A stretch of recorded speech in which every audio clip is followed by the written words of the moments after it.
மக்களவை சபாநாயகராக ஓம் பிர்லாவை நிறுத்துவதற்கு தேசிய ஜனநாயக கூட்டணி முடிவு செய்திருக்கக்கூடிய நிலையில் இந்தியா கூட்டணி தரப்பில் கொடிக்குனில் சுரேஷ் வேட்பாளராக நிறுத்தப்படக்கூடும் என்று அண்மை தகவல் வெளியாகியிருக்கிறது. விவரங்களை நீங்கள் சிறப்பு சுரேஷ்.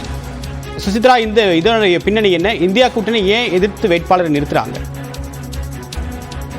தேவா, தற்பொழுது அதிகாரப்பூர்வமாக மக்களவை சபாநாயகருக்கான அந்த தேர்தலுக்கான வேட்புமனு தாக்கல் செய்வதற்கான கால அவகாசம் முடிவெடுத்துள்ளது. இந்நிலையில் 2 வேட்புமனுக்கள், ஒன்று தேசிய ஜனநாயக கூட்டணியின் சார்பாக ஓம் பிர்லா வேட்பாளராக ஒரு மனுவும், இந்தியா கூட்டணியுடைய சார்பாக கொடிக்குனில் சுரேஷ் வேட்பாளராக நிறுத்தி மற்றொரு மனு ஆகிய 2 மனுக்கள் என்பது தற்பொழுது அதிகாரப்பூர்வமாக நாடாளுமன்றத்தில் தாக்கல் செய்யப்பட்டுள்ளது. மிக முக்கியமாக ஏற்கனவே தேசிய ஜனநாயக கூட்டணி சார்பாக 2வது முறையாக ஓம் பிர்லாவை நிறுத்துவதற்கான ஒரு முடிவிற்கு பாஜக வந்ததும் எதிர்க்கட்சி தலைவர்களுடன் அவர்கள் அந்த ஆதரவை ராஜ்நாத் சிங் இன்று காலை கோரியிருந்தது குறிப்பிடத்தக்கது. ஆனால் அந்த ஒரு கோரிக்கைக்கு எதிர்க்கட்சி தலைவர்கள் கடுமையான எதிர்ப்புகளை முன்வைத்துள்ளார்கள். அந்த எதிர்ப்புக்கு பிறகுதான் தற்போது அதிகாரப்பூர்வமாக இந்தியா கூட்டணி சார்பாக ஒரு வேட்பாளரை சபாநாயகர் தேர்விற்காக அதிகாரப்பூர்வமாக நிறுத்தியுள்ளது. கடுமையான ஒரு போட்டிக்கிடையே இந்த ஒரு ஆலோசனைக்கு பிறகு இந்த ஒரு தேர்வை தற்பொழுது முடிவிற்கு இந்தியா கூட்டணி வந்துள்ளதாக தற்பொழுது காங்கிரஸ் தலைவர்கள் தெரிவித்திருக்கிறார்கள்.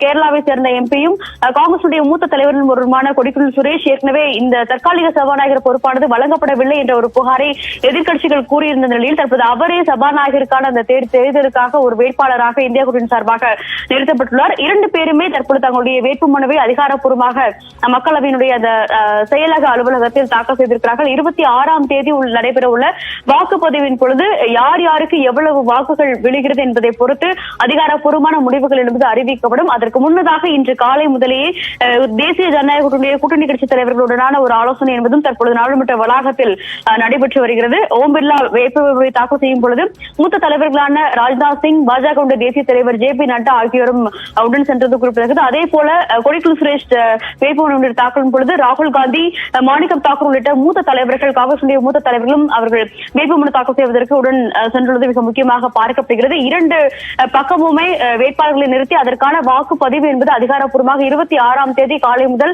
மாலை வரை நடைபெறும் என்ற ஒரு அறிவிப்பும் ஏற்கனவே மக்களவை செயலகத்தால் அறிவிக்கப்பட்டுள்ளது.